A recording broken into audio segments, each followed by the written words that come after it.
Hello guys, welcome back to my channel అనుదేవరి vlogs. ఈరోజు మేమైతే ఒక స్టంట్ చేస్తున్నాం. స్టంట్ అంటే ఏదో అనుకోకండి, మేము ఇంట్లో పిజ్జా చేస్తున్నాం. అది కూడా అన్ని రెడీమేడ్ వాటితోనే. జెప్టోలో అన్ని ఐటమ్స్ ఆర్డర్ చేసుకున్నాం. Pizza base, pizza sauce, mayonnaise, capsicum, organo, cheese అన్నీ. మేమైతే ఎప్పుడు డామినోస్లోనే పిజ్జా ఆర్డర్ చేసుకొని తింటాము, కానీ ఇంట్లో ఎప్పుడు ప్రిపేర్ చేయలేదు. పిజ్జా అంటే టైం ప్రాసెసింగ్ అనుకుంటారు కదా, అదేం ఉండదు. బట్ మనం ఏదైతే పిజ్జా బేస్ ఉందో అది కూడా ఇంట్లోనే మైదా పిండితో ప్రిపేర్ చేసుకోవచ్చు.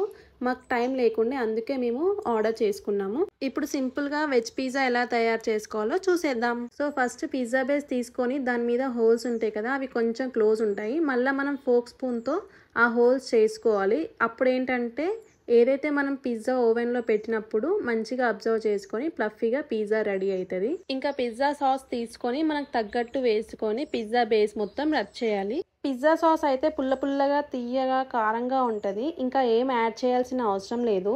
నెక్స్ట్ మయోనీస్ అయితే ఆప్షనల్. మా చెల్లికి మయోనీస్ అంటే ప్రాణం, అందుకే యాడ్ చేసాం. సో అవి రెండు బాగా మిక్స్ చేసినట్టు బేస్ మీద అప్లై చేయాలి కార్నర్స్ వరకు. మా ఏజ్ వాళ్ళకైతే జంక్ ఫుడ్ అంటే చాలా ఇష్టం. సో ఏవైతే తినొద్దు అనుకుంటామో అవే తినాలనిపిస్తుంది. అలాంటప్పుడు మనం ఇంట్లోనే ప్రిపేర్ చేసుకోవచ్చు. కానీ మనకి ఒళ్ళు బద్ధకం, ఇంట్లో చేయాలంటే బద్ధకం. మేము బయట పెట్టే మనీతో ఇంట్లోనే 4 పిజ్జా చేసుకొని తిన్నాం. నెక్స్ట్ ఉల్లిగడ్డ అయితే పెద్దగా కట్ చేయాలి, మేము కట్ చేసినట్టు మీడియం సైజులో. ఇంకా క్యాప్సికమ్ అయితే చిన్నగా కట్ చేసుకోవాలి. క్యాప్సికమ్ కట్ చేసేటప్పుడు ఓన్లీ బయట పోర్షనే కట్ చేయాలి, లోపల ఇత్తులతో కట్ చేయొద్దు, అవి వేసుకోవద్దు కూడా. 30 మినిట్స్లోనే పిజ్జా రెడీ అవుతుంది. సో మీరు కూడా ఇంట్లోనే ట్రై చేయండి అప్పుడప్పుడు. మన చేతి వంట మనకు నచ్చకుండా ఉంటుందా చెప్పండి మీరే. టేస్ట్ కోసమని ఆర్గానో వేసుకున్నాం, లైట్గా వేసుకోవచ్చు. మళ్ళీ పిజ్జా రెడీ అయ్యాక కూడా వేసుకోండి, బాగుంటుంది. మెయిన్ ఇంగ్రీడియంట్ వచ్చేసి చీజ్.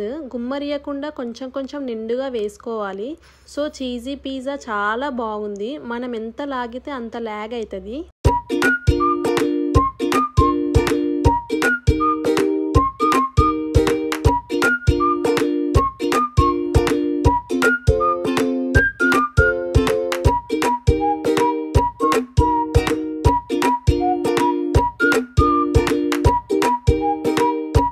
ఇప్పుడైతే పిజ్జా ప్రిపేరింగ్ అయిపోయింది. మెయిన్ టాస్క్ ఏంటంటే ఓవెన్లో పెట్టాలా, స్టవ్ మీద పెట్టాలా అని.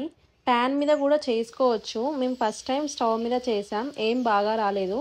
కింద బేస్ అయితే మాడిపోయింది, అందుకే ఓవెన్లో 15 మినిట్స్ పెట్టాము. ఇంకా కింద మీద హీట్ వచ్చేటట్టు ఓవెన్లో సెట్ చేసుకోవాలి. ఎంత డిగ్రీ హీట్ పెట్టాలంటే 220లో పెట్టుకోండి.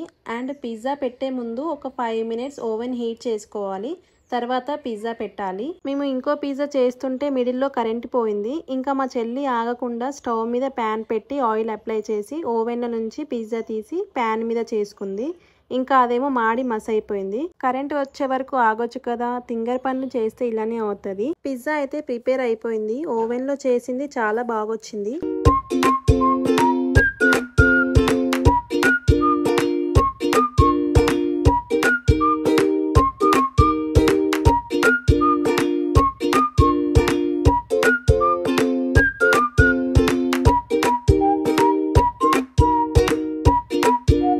మాడి మసైపోయిన పిజ్జా అయితే ఇదే. ఇంకా ఎందుకు వేస్ట్ చేయాలని తినేసాం, అట్లుంటుంది మనతోని.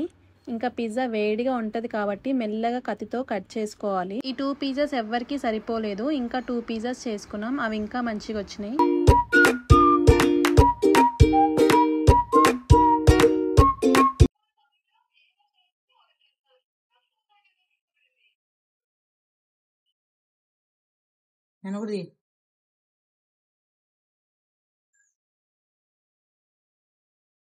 బెబ్బే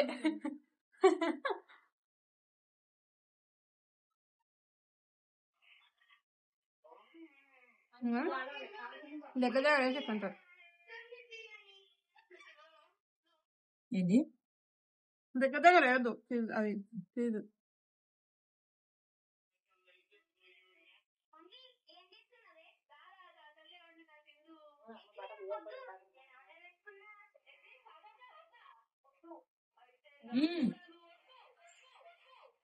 చెప్పాలా